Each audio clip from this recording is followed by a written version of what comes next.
ტელეკომპანია BBC-ის მიერ მომზადებული მასალა, რომელიც უკვე გამოქვეყნდა სოციალურ პლატფორმებზე და ასევე BBC-ის ტელეეთერშიც დოკუმენტური ფილმის და ასევე სტატიის სახით, შესაძლოა მნიშვნელოვანი საერთაშორისო დავის საგანი გახდეს ერთი მხრივ მმართველ პოლიტიკურ პარტიასა და თავად ტელეკომპანია BBC-ის შორის და მეორე მხრივ იმ დემონსტრანტებს შორის, რომლებიც დაზარალდნენ და დაშავდნენ 2024 წლის ნოემბერ-დეკემბერში გამართული პროევროპული დემონსტრაციებისას და სახელმწიფოს შორის. საუბარი არის მასალაზე, რომლის მიხედვითაც BBC გამოძიების ჩატარებული გამოძიების მიხედვით ადასტურებს, რომ სავარაუდოდ პროევროპული დემონსტრაციებისას ხელისუფლება იყენებდა მომიტინგეების წინააღმდეგ სპეციალურ ქიმიურ საშუალებას, კამიტეს. ეს არის სპეციალური საშუალება, რომელსაც ასევე საფრანგეთი იყენებდა პირველი მსოფლიო ომის ფარგლებში და რომელიც მოგვიანებით 1930-იან წლებში უკვე აიკრძალა. მის შესახებ ცნობა გამოყენების შესახებ ცნობები არის საკმაოდ წირი, მათ შორის სოციალურ პლატფორმებზეც, მათ შორის შესაბამის წყაროებში, თუმცა BBC რამდენიმე მასალას და რამდენიმე მტკიცებულებას ეყრდნობა. რა თქმა უნდა, ამ შემთხვევაში ყავს ჩაწერილი რესპონდენტები, ქართველი რესპონდენტები, რომლებიც მიუთითებენ ამ სპეციალური საშუალების გამოყენებაზე 2024 წლის ნოემბერ-დეკემბრის პროტესტებზე წყლის ჭავლით დასხმის შემდეგ ასეულობით ადამიანს ჰქონდა მკვეთრი კანისტრა, რომელიც დღეებისა და კვირების განმავლობაში გრძელდებოდა, ქოშინი, ხველა, გულისრევა, ღებინება. ეს იყო ძირითადი კომპონენტები და ძირითადი მახასიათებლები, რაც ჰქონდათ აქციის მონაწილეებს, რომლებიც დაშავდნენ პროევროპული დემონსტრაციების დაშლისას. BBC მიუთითებს, რომ ეს ქიმიური საშუალება იყო სავარაუდოდ გამოყენებული და აქ ხაზგასასმელია ეს სიტყვა, ვიდრე არ დაწყვეტება შესაბამისი საგამოძიებო სტრუქტურების ან სასამართლოების მიერ მისი გამოყენება, რომ გამოიყენებოდა სავარაუდოდ წყლის ჭავლთან ერთად, ანუ შერეული იყო წყალში. ექიმა კონსტანტინე ჩახუნაშვილმა, რომელიც BBC-მ ასევე ჩაწერა, 350-ზე მეტი დაზარალებული გამოიკვლია. ნახევარზე მეც 30 დღეზე მეტი ხანგრძლივი სიმპტომები ჰქონდა, მათ შორის თაობგრუსხვევა იყო და კოორდინაციის დაკარგვა. პოლიციის ყოფილი მაღალჩინოსნების ჩვენებებსაც დაეყრდნო BBC და საუბარი იყო ის, რომ სპეცდანიშნულების დეპარტამენტის ყოფილმა IR სპეციალისტმა BBC-ს უთხრა, რომ 2009 წელს ჩაუტარა ტესტირება უცნობ ძლიერ ქიმიკატს და მისი გამოყენება თავადვე აკრძალა, მაგრამ ქიმიკატი მაინც იტვირთებოდა წყლის ჭავლებში და როგორც ის ამბობს და საგამოძიებო მასალაშიც არის მითითებული, 2024 წლის ნოემბერში ეს ქიმიური საშუალება ნაერთი მის გამოყენება ყოველ შემთხვევაში ამოიცნო სწორედ კადრებიდან. შიდა დოკუმენტებიც მოიპოვა BBC-მ, რომელიც თარიღდება 2019 წლით და ჩამოთვლილია სწორედ ინვენტარი, აქ მითითებულია ტრიქლორეთილენი, გამხსნელი, ასევე ქიმიური ფხვნილების ჯგუფი, რომელშიც მხოლოდ ერთი ცნობილი დაშლის აგენტი შედის, ბრომბენზილციანიდი, იგივე კამიტე, რომელზეც უკვე გიამბეთ. იმდროინდელი შინაგანსაკრეთა მინისტრი ვახტანგ გომელაური აცხადებდა, რომ თუ ხდება შტურმი და შეტევა, ერთდროულად შეიძლება გაზის, წყლისა და სხვა სპეცსაშუალებების გამოყენება და სპეციალური საშუალებების და ქიმიური საშუალებების გარევას, მათ შორის წყლის ჭავლში, არ გამოგიცხადა მაშინ არც შინაგანსაკრეთა მინისტრის პირველი მოადგილე ალექსანდრე დარახველიძე. BBC-ის ასევე რესპონდენტებად ყავს მოყვანილი საერთაშორისო გამჭვირვალობა საქართველოს აღმასრულებელი დირექტორი ეკა გიგაური, განსაკუთრებულ დავალებათა დეპარტამენტის ყოფილი მაღალჩინოსანი ირაკლი შაიშმელაშვილი, რომლის მიმართაც ახლა არის სისხლის სამართლებრივი დევნა დაწყებული 4 ოქტომბრის საქმესთან დაკავშირებით და წინასწარი პატიმრობაც აქვს შეფარდებული დაუსწრებლად. ასევე სამართალ წარმოება მიმდინარეობს გელა ხასაიას, სამოქალაქო აქტივისტისა და გიჩი მეტი თავისუფლების წევრის მიმართ, ასევე ფიგურირებს ის ამ დოკუმენტურ ფილმში და ასევე ჩაწერილი არის გაეროს სპეციალური მომხსენებელი წამების საკითხებში ელის ერდვარდსი, რომელიც აცხადებს, რომ მოსახლეობა არასდროს უნდა დაექვემდებაროს ექსპერიმენტებს და ეს აბსოლუტურად არ გვაქვს ადამიანის უფლებათა კანონმდებლობას. რაც შეეხება სამართლებრივ დავას, ვიდრე სახელმწიფო უსაფრთხოების სამსახურის განცხადებას გაგაცნობდნენ, დილით ქართულმა ოცნებამ გამოაქვეყნა სპეციალური განცხადება, რომელიც მიიჩნევს, რომ იმის გამო ერთ დროს ავტორიტეტულმა მედიამ, რომელიც დღეს არაფორმალური მმართველობის პროპაგანდის იარაღად არის ქცეული, საჯაროდ გაავრცელა სრულ ბრალდებები საქართველოს ხელისუფლების წინააღმდეგ და ამ ბრალდებების დასამტკიცებლად თუნდაც ერთი მტკიცებულებაც კი არ მოიყვანა სტატიაში.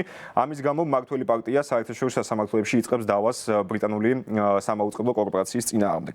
ასევე ის მმართველი პარტია ბრალს დებს ყულზე აგორებულ კამპანიაში, რომელიც ერთი მხრივ აკნინებს საქართველოს სახელმწიფოებრიობას, ასევე აკნინებს ასევე მმართველ პარტიას, შიდა სახელმწიფოებრივ სტრუქტურებს, როგორც არის მაგალითად პოლიცია, შინაგან საქმეთა სამინისტრო, იმის გამო რომ ეს ბინძური პროპაგანდისტული მასალა არის მცდელობა მმართველი პარტიის შეფასებით, ჩირქი მოსცხონ საქართველოს მთავრობასაც მათ შორის და მმართველი პარტია ასევე იხსენებს რამდენიმე კვირის წინანდელ საქმესაც, რომელიც შეეხებოდა კონკრეტულად ამერიკის შეერთებული შტატების პრეზიდენტს დონალდ ტრამპს, რა დროსაც BBC-ს წინააღმდეგ მათ შორის დონალდ ტრამპმაც დაიწყო სამართლებრივი დავა და ფინანსურ კომპენსაციასაც მოითხოვს, მაშინ BBC-მ არასწორი ინტერპრეტაციით გაუშვა ეთერში ამერიკის შეერთებული შტატების პრეზიდენტის ინტერვიუ. ასევე გამოძიება დაიწყო ეროვნულ დონეზე საქართველოს სახელმწიფო უსაფრთხოების სამსახურმა დღის ბოლოს გამოქვეყნდა უწყების სპეციალური განცხადება და ამ შემთხვევაში გამოძიება მიმდინარეობს საქართველოს სისხლის სამართლის კოდექსის 333 და 319 მუხლებით, რაც შეეხება აი ამ გამოძიებას და ამ განცხადებას. გამოძიების მიზანია, როგორც სუსი აუცილებს დეტალურად ადგინდეს, რა ინფორმაციას ეყრდნობოდა BBC-ს მიერ გავრცელებული ინფორმაციის საფუძვლად გამოყენებული ადამიანების ინტერვიუები, მათ მიერ გახმოვანებული ცნობები და რამდენად რელევანტური შეიძლება იყოს ეს ინფორმაცია და ეს მუხლები სისხლის სამართლის კოდექსისა ითვალისწინებს სამსახურებრივი უფლებამოსილების გადამეტებას და უცხოეთის ორგანიზაციისთვის მტრულ საქმიანობაში დახმარებას.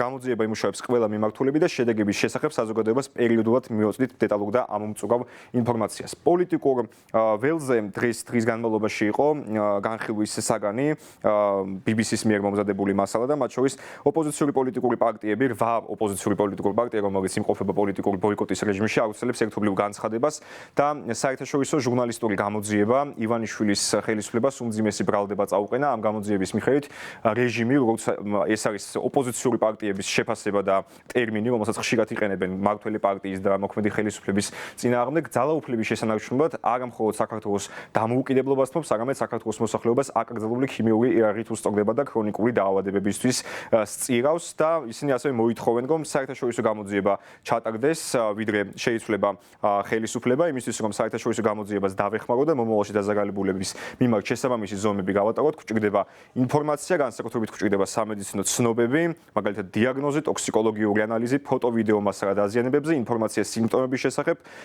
მათ შორის არის ეს სუნთქვის გართულება თუ ყველა ის სხვა სიმპტომები, რაც უვლინდებოდათ მოქალაქეებს და თუ შესაძლებელია გამოყენებული ჭურვების ფოტოები, ასეთი არის 8 ოპოზიციური პოლიტიკური პარტიის ერთობლივი განცხადება, ფედერალისტების ოფიციალურ გვერდზე არის გამოქვეყნებული ეს განცხადება და რაც შეეხება დღის განმავლობაში გავრცელებულ შეფასებებს, როგორც სამოქალაქო აქტივისტების, ასევე უფლებადამცველების მხრიდან, პოლიტიკური პარტიის ხალხისთვის ანა წევრი და ლიდერი ანა დოლიძე წერს, რომ შხამიანი გაზის მოსახლეობაზე გამოყენების საკითხი სადამ ჰუსეინიზმთან გვაქვს საქმე. შეგახსენებთ, რომ 2024 წლიდან ვამბობდი, რომ აქ ჩაიდინეს საერთაშორისო დანაშაული, ჰააგაშიც ჩავიდა და კამპანიაც დაიწყე ამ თემაზე, აცხადებს ანა დოლიძე და წერს 5 პუნქტიან გეგმას, რაც შეიძლება გაკეთდეს და უმთავრესი გეგმა მისთვის არის, რომ ჰააგის საერთაშორისო სამართლოსთან დაიწყოს თანამშრომლობა საერთაშორისო გამოძიებისთვის და ყველა შესაბამისი მტკიცებულება შეგროვდეს.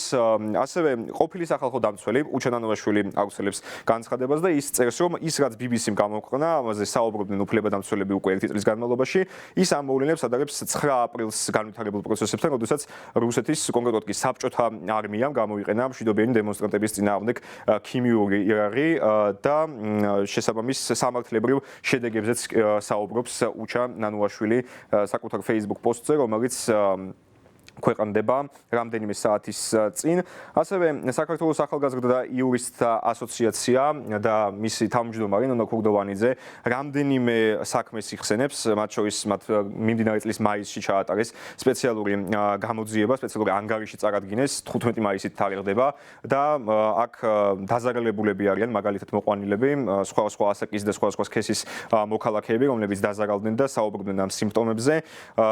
ცემსადენი გაზი უშუალოდ ხალხის თავზე თავზე გაუშვა, რამაც მათ გადაადგილების საშუალება მოუსპო. ერთ-ერთი მოქალაქის ესეთი რეპლიკა განცხადება არის წარმოდგენილი საიას მიერ გამოქვეყნებულ ანგარიშში და ნონა ქურდოვანიძეც კიდევ ერთხელ წერს, რომ BBC-ს მიერ დღეს გამოქვეყნებული ფილმში საუბარია სწორედ ამ პრაქტიკაზე და ფილმის ავტორები ამბობენ, რომ სავარაუდოდ პირველი მსოფლიო ომის დროინდელი ქიმიური იარაღი იყო გამოყენებული. რაც შეეხება თავისუფლების მოედნის განცხადებას, მათთვის კაცობრიობასთან ჩადენილი დანაშაულის ტოლფასი არის ის, რომ თითქოს და შესაძლოა სავარაუდოდ იყენებდა სპეცდანიშნულების რაზმი მოქალაქეების წინააღმდეგ ამ საშუალებას კამიტეს და ამ პარტიის წევრი, ასევე განათლების ექსპერტი სიმონ ჯანაშია აქვეყნებს პოსტს Facebook-ზე, რომლის განცხადებითაც შარშენ 28 ნოემბერს მიტინგების წყლის ჭავლი და გაზეთ დარბევა დაიწყეს. 3 კვირაში 19 დეკემბერს პირველად ცხოვრებაში დაემართა ფილტვების ანთება, ერთი თვე მოვდიოდი ჭკუაზე და დღემდე მახველებს.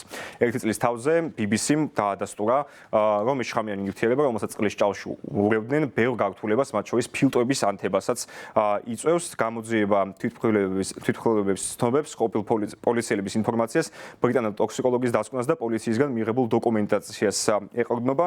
ასევე მნიშვნელოვანია გავეცნოთ იმ მოქალაქეების მოსაზრებასაც და იმ მოქალაქეების პოსტებსაც, რომლებიც უშუალოდ დაშავდნენ შარშან დემონსტრაციების დროს. თათა ხუნდაძე, სამოქალაქო აქტივისტი წერს, რომ მთელი სახე ქონა დამწვარი, თვეები დასჭირდა კანს რეგენერირებისთვის და ეს ვისუნთქეთ, ჩვენ მთელი ფილტვები ჩავიწვით, ღებინება, კვირები გამიგრძელდა, წერს სამოქალაქო აქტივისტი Facebook-ზე და ასევე მსგავსი შინაარსის პოსტს აქვეყნებს პროევროპული დემონსტრაციების აქტიური მონაწილე ლევან ყურაშვილი.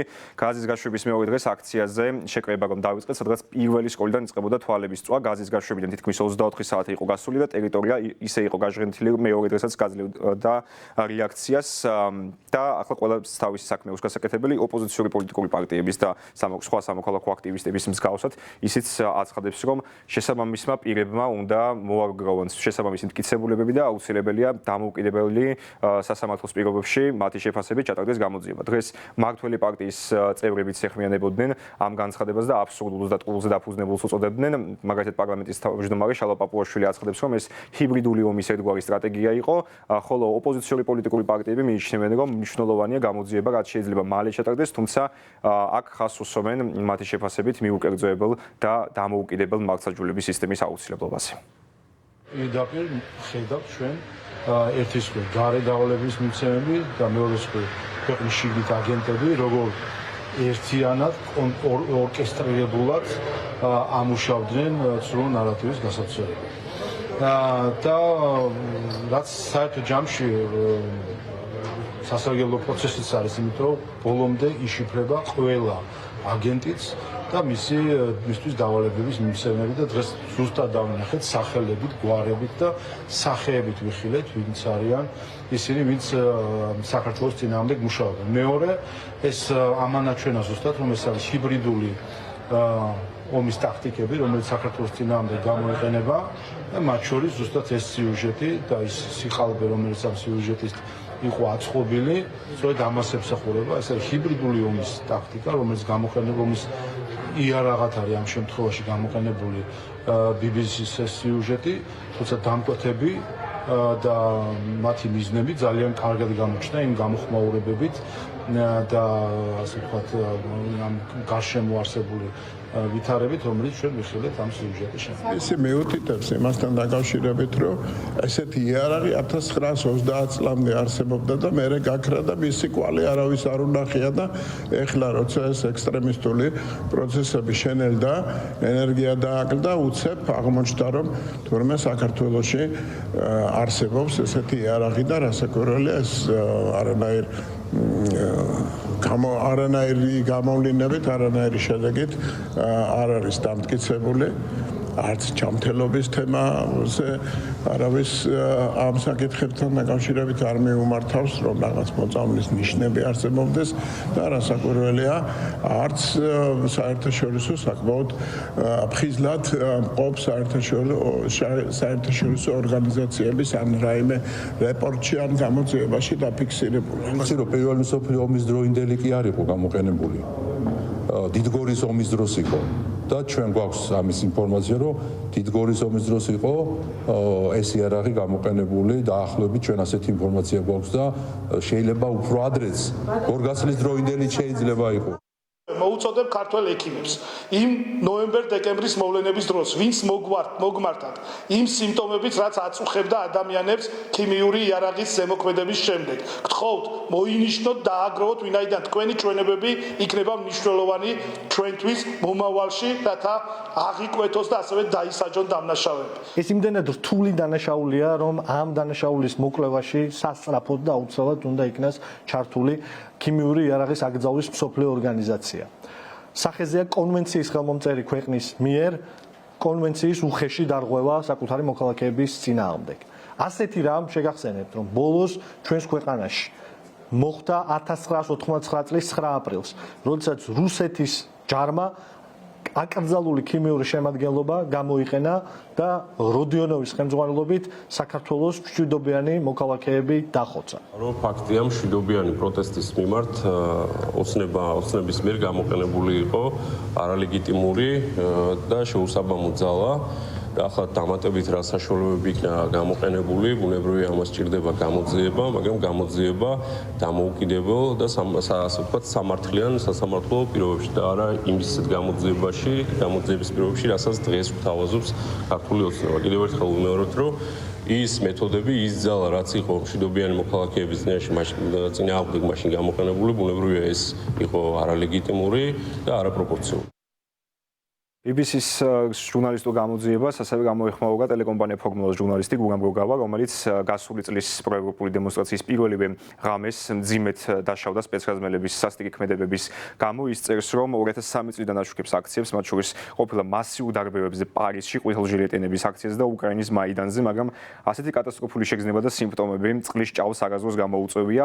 ის აცხადებს, რომ მზად არის ითანამშრომლოს გამოძიებასთან და საკუთარი გამოცდილება გაუზიაროს. კადრებს Facebook-ზე თავად მე შეგახსენებთ ასევე, რომ საქართველოს ქიმიური იარაღის აკრძალვის კონვენციის ხელმომწერი და მონაწილე სახელმწიფო, კერძოდ კონვენციას საქართველოს ხელი მოაწერა 1993 წელს, ხოლო ის ძალაში შევიდა 1997 წლის 29 აპრილიდან, ასევე ქიმიური საშუალებების გამოყენება ნებისმიერი ფორმით დაუშვებელია საქართველოს მოქმედი კანონმდებლობითაც.